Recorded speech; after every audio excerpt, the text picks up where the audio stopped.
Hi guys, it's Ksenia. Welcome back to my channel.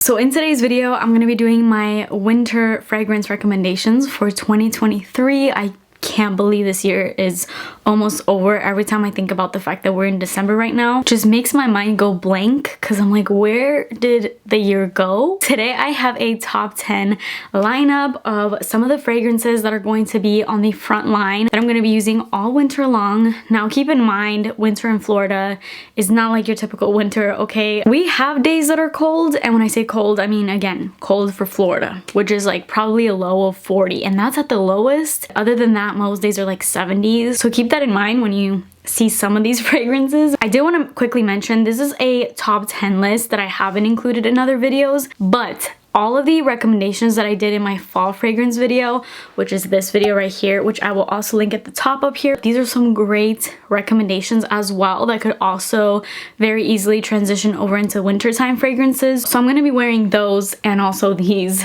this entire season. Stay tuned for a body mist recommendations for winter because I have a lot of new mists, so keep a lookout for that video. Before we get into it, please make sure that you're subscribed to my channel and turning post notifications on, and let's get started. Okay, I lied. One more thing that is super important before we actually get into this video. Please, in the comments down below, do me a huge favor and let me know how my audio levels are in this video. I've been getting a few comments recently that my audio levels have been really low, and I'm so bad at technology. I literally repel technology. I don't even know what phone I have. I don't care about technology. Just give me something that works. I'll figure it out, and that's it. So I don't know why lately, especially, my audio levels have been really low, and I can hear it too when I watch my own videos back, and I don't understand why, because I haven't tweaked anything to my mic. I kind of played around with it today, and please let me know how my audio levels are in this video, if I should stick to this, if I should go back to how it was. Please help a sister out because I have no idea what I'm doing. And I know doing this line of work I probably should, but I mean, yeah, I got nothing. Okay, now let's get into this line. First things first, one of my newest, most favoritist fragrance discoveries is MFK Gentle Fluidity Gold. They have a silver version, which is also really, really good, but especially for the fall and winter time, winter specifically, I would wear this all year round, okay? But this fragrance, because of how sweet it is and how much depth it has, I just feel like makes it a perfect winter scent. But don't get me wrong, I'm gonna be wearing this on like the hottest day ever and not caring because it's that good. So I know that Gentle Fluidity gets a little bit compared to Intense Cafe by Montal, and while I have smelled Intense Cafe, it is exactly the name. It is intense, and it has a really strong vanilla and rose combo that both are insanely prominent in the perfume. That perfume you could spray it on here and smell it in another city. If Intense Cafe was a little too intense for you, and it was for me, I totally get it, and I typically like stronger scents, then you're gonna want to get your hands on Gentle Fluidity because it's more gentle. Not just because it's gentle doesn't mean it doesn't pack a punch, because she will still make you noticeable in a room. It is a projecting scent. Lasts forever, just like most MFK scents do, but the vanilla in here is so beautiful. It's that perfect aged vanilla, and you can tell just by the color of the juice. It has this beautiful plummy sort of color, which just means that vanilla has aged to absolute perfection in here. It's so smooth. It's just a really amazing vanilla that is so high-end smelling. When you smell this, you smell money, and for this season, especially like for the holidays, this is definitely a perfect scent for like a holiday party, any day. Honestly, I'm freaking obsessed with Gentle Fluidity. Next up, this has been kind of like a rediscovery in my collection because I've had this fragrance in my collection for a year, 2 years, maybe even more than that, but it's one of those fragrances where when I do declutters, I go to it and I don't get rid of it, but I don't find myself using it as much as some others, but I know that I love it, so I'm like, I'm gonna keep it because I'm definitely gonna regret it if I ever declutter it. So this is Dolce Gabbana Perfumes Intense. They have a regular Perfume which also has marshmallow. The difference between this and the Intense is just really the intensity, because scent wise, even though they're flankers, they're the exact same. But I do hear that the regular Perfume isn't as long lasting, so I feel like for that reason alone you might as well just go with the intense version. And recently I actually made my top 10 marshmallows video that I did. If you missed that, I will link it up right here. And I kind of rediscovered it through doing that video because as I was prepping, I went into my collection to look for all my marshmallow scents, and this is one of them. Now, it's not your fluffy, typical kind of maybe juvenile marshmallow scent. This is a high-end, expensive smelling marshmallow scent. If any of you are familiar at all with YSL Manifesto, which just so happens to be another major favorite of mine, then you're gonna love this because I feel like the scent profile of this is very, very similar. I honestly feel like the two could be dupes. I think Manifesto is a little bit stronger than this, but they're very similar. But the marshmallow note in here just adds a little creaminess, a little sweet kick, just that fluffy marshmallow type scent. But it also has a bunch of citrusy notes, tons of florals. It's definitely a floral marshmallow, but in the best way. It's so beautiful, it's so luxe, it's very, very, very sexy. Perfect sort of date night type scent, but the richness and the strength of it, the depth of it, makes it a perfect winter scent. Next, I have another rediscovery in my collection. I've been loving these sort of like rediscoveries, basically like shopping my own collection, because a lot of the times when you have a huge collection, you kind of forget about your older scents, especially if you're constantly buying new ones. You get excited with the new ones and you start using those and you start to forget the oldies, but goodies. And I recently rediscovered my Alien Fusion, and I have been falling in love with this all over again. This is basically Alien, but with the richer vanilla notes. It has like 90% of the original Alien DNA in it, so there's not much of a difference there. But like I said, it just has that stronger vanilla sort of vibe in it. It also has ginger and cinnamon, so it starts off with the sort of like spice that the original doesn't have, but it's so good. The more it dries down, the more you start to get that Alien. It has a stronger sweetness overall. You can smell the amber a lot more than this, and it has a spiced little kick to it. And I cannot recommend enough going into your collections if you have bigger collections and just re-falling in love with some of your OGs that you once loved and kind of forgotten about, because this, ever since I've picked it up recently again, I've not been able to put this down. I know a lot of people don't like Alien. I know it's a polarizing scent. I love it. Next up is not a rediscovery. It's actually a brand new scent to my collection, which is Coco Noir, and I've been including this in a few of my recent videos just because it's a new scent in my collection. I'm really excited about it and I'm really, really loving it right now. I never in a million years thought I would like a scent like this, but I saw Demi Rowling make a video on it. I've actually think I've seen her make a few videos on this and just kind of reiterating how good it is and how sexy it is, and it always made me skeptical because I'm like, I'm not the hugest fan of the Chanel fragrance line. It's a little too mature for me, a little too much patchouli happening, but I'm like, you know what, let me just go and smell this. And I was at Sephora and I was like, I'll just test it out. I sprayed it on me, not really thinking twice about it. I actually was expecting to hate it, and after I sprayed it all over me, I walked out the store and I could not stop sniffing myself. The smell was just so intoxicating, and mixed with like the outside air and the wind as I was walking, I just kept catching whiffs of it. And it was just the most magical scent ever. And I literally got it, I don't know if I got it that day or the next day, but like I couldn't stop thinking about it. And so I got it like very, very shortly after. This is a very citrusy, spicy kind of scent. It has a good amount of florals in it, but nothing that's too much. Everything I would say is really perfectly blended in here. And you do get patchouli, and I'm not gonna lie, it is that Chanel-like patchouli scent. It's kind of reminiscent of Coco Mademoiselle a little bit, but I had Coco Mademoiselle for the longest time and never wore it until I finally just decluttered it, and that is a very, very strong patchouli scent that was too much for me at times. And the patchouli in here is just more tolerable, like I mean that in the best way. And it also has a vanille and tonka bean in it, so it's just smoother, it's sweeter, it brings in a lot more non-polarizing notes, I feel like, and just the way that it's done, I don't know, I find it really amazing. I don't know if I would necessarily say it's a really, really safe blind buy. I would kind of put it in the middle, where it's like not too polarizing, but maybe slightly still. I don't know. I really love it. I think it's super sexy. My husband really, really loves this scent. I bought it when I was with him and he could not stop complimenting me, so that's always a nice thing to hear out of your significant others. Let's go down to a very affordable scent.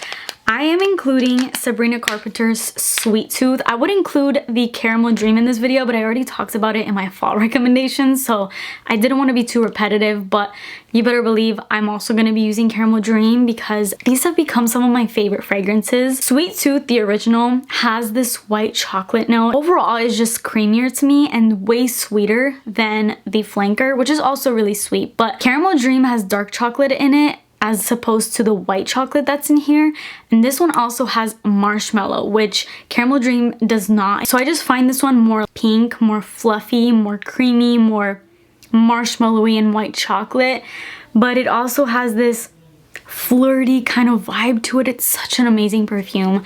I freaking love this. I'm so tempted. Every time I smell this, I'm like, I need like 55 backups of this because this is like me in a fragrance. Next up, I feel like I'm doing so many spicy type scents in this video, and I know that's very fitting for the winter time, you know, spice, but I swear I did not do that on purpose. It just so happens that a lot of these fragrances are spicy. This is Tuileries d'Hermès. This is the Eau Pauvre flanker. I find the original one to be a little too sharp, like the ginger was too much. The sort of just spice in it was too much. It was that kind of spice that almost burned my nose. It was like a little too like actual black pepper. I felt a little too all over the place. Whereas this Eau Pauvre version is chef's kiss. Every single time I wear this, without a doubt, my husband compliments me on it. This may be in his like top 10 favorite fragrances of mine. Maybe even top 5. He loves this perfume. I remember when we first got this, he literally told me it was one of the sexiest perfumes he had ever smelled. So I was like, okay, sold. I'm buying it right now. This is a very woody, like sandalwoody type scent, but it's very smooth and it's so spicy. Like that ginger note, you can 100% smell in this, but the mixture with the ginger and also this bitter orange that it starts out with, it's just such a perfect concoction, and I feel like bitter orange and ginger mixed together may not initially sound too appealing, but trust me, if you love spicy, woody, deep, jasmine-y type of scents, you would love this. It has a good amount of white florals as well, but again, nothing in here is too sharp. Definitely not like the original Tuileries. It's just so good all year round. I find it so sexy. It smells so expensive. This is one of my tried and true fragrances, and the bottle is so cute. It looks like it's wearing a little top hat. So I'm on fire with the fragrance rediscoveries in this video because I have yet another fragrance rediscovery to share with you. This is Yes I Am Fabulous by Cerel. This is a flanker to the original Yes I Am, which is another really big love of mine, but this one is just heavier on the berries. It still has that lactonic, milky, just like signature Yes I Am scent to it, but it has an even creamier scent and this really beautiful, prominent, deep, rich blackberry scent that is so good. Someone in the comments of Fragrantica reviews said that this smells like blackberry boba tea, and now that I read that, I can't unsmell this because it literally smells like blackberry boba tea. It's like that rich creaminess that boba tea has with this strong blackberry flavor, but it's so realistic. I could not have put this better than blackberry boba tea. Point blank period. Next, I have a OG classic. This is Carolina Herrera Good Girl, but this is the Supreme flanker. This is, I don't know if I want to say better, it's different. It depends on what you like, really. So the original Good Girl is one of my favorite scents, has tons of notes in it. It's so sexy. Another one of my husband's like most favorite is Perfume. I have a very vivid memory of I had sprayed that perfume before even buying it, and I was around my husband and he could not keep his hands off of me, and I literally went and bought it the next day. But the Supreme version basically has a lot of the DNA of the original, except it's way more berries. Like if you're into berries and you love the original Good Girl, then you would love Good Girl Supreme. It has this more prominent tonka bean scent in it, and it just feels creamier. It's just, oh, it's so good. It has that characteristic Good Girl scent. It has this tuberose vibe, very prominent jasmine, but the berries in here are very much there. So much depth and a perfect winter time. It's just like cold weather type fragrance because it's one of those scents that just almost like envelops you in this warmth. Every woman needs any version of Good Girl, honestly. They have so many flankers now. Out of all the flankers I've tried, this and the original are definitely my favorite Good Girls. I also really love that red one, which, not the red one, no. It was like this cherry version. This one right here, I'll pop it up right here. Definitely don't like the red one. Like this one right here, I don't like that. I did not like that at all.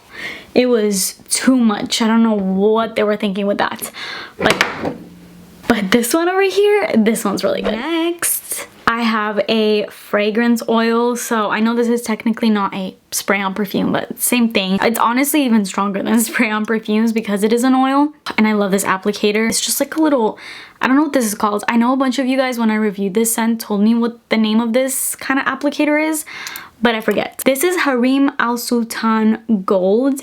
And I love this perfume. The fact that it's an oil too just makes it that much more concentrated. And when you put this on, it lasts for days. And especially if you spray on fragrance on top of it, it just kind of locks it in, I feel like. And you will literally be able to smell it on you or your clothes like weeks afterwards. But as far as the scent, this is a very sweet, fruity, deep fruity kind of scent. It has a couple florals in it like jasmine and peony.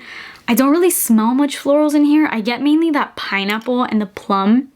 It just has this rich, zesty fruitiness about it that is just, I would say, the main part of this. And it even has sandalwood and patchouli in the base. I don't really get much patchouli in here. Like, I smell almost zero patchouli. I'm sure it's doing something, but I can't like smell it. I smell maybe a little bit of sandalwood. Like, it is slightly woody. More than anything, it's just deep fruits, like pineapple, rich, juicy fruits. There's this addicting quality about it. I know it's like really, really hyped, and I did a whole dedicated review to this, but there was a lot of comments in that video telling me that people were not really finding this that good. I don't like this because it's hyped. I like this because I like it. Like, it genuinely smells so freaking good. I don't get anything out of me saying that I love this or not. Like, I feel like people in that video that I did dedicated to this thought that I was getting paid by this brand to talk so highly about it, but no, I genuinely really, really love it. It's unlike anything else that I really have in my collection. I think it smells amazing. My husband loves it. I'm not gonna say I don't like something just to like stand out and be different. I get nothing out of saying that I like it or not, okay? I'm not sponsored by them. And then the last fragrances I have, but it's literally right over here, and I'm too lazy to get up and get it. Okay, you know what? No, that's pathetic. I'm gonna get up and get it. Okay, the last fragrances, I say fragrances because it's two, but I'm talking about them both as one because technically they're like almost the same scent. They just differ in intensity. That would be any of the Milks by Commodity.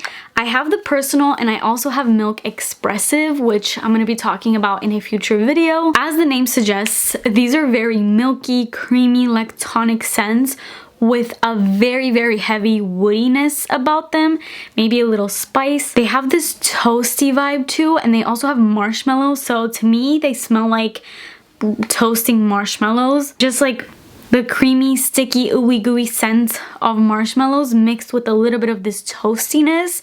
That is exactly what Milk smells like. The Expressive is a little bit stronger, and I believe it has mahogany, whereas the woody notes in here are a little bit smoother, because the Personal one is meant to be more of a close to the skin scent.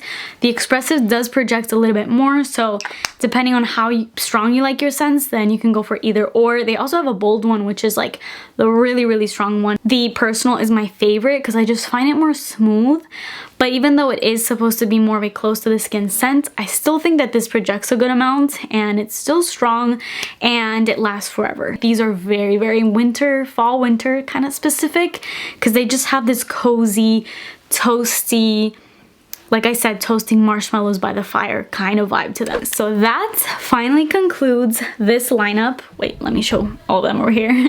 This is my top 10 lineup for winter 2023. These are the fragrances I'm going to be wearing all winter long, along with all the fall scents that I included as well. Like, I can think right now, the Kayali Pistachio Gelato. that is forever a love of mine, so no matter what season it is, I always love it. But the gourmandness of it just makes me want to smell it that much more for this type of season. And just so many other scents. Honestly, all my scents I wear all year round, but these are just some very wintry specific scents that I'm going to be kind of focusing on this season. So yeah, let me know your winter picks for the season. Which fragrances are you going to be bringing out that you're going to be wearing? That is it for me today. Please subscribe to my channel if you haven't already, and I will see you in my next video. Bye!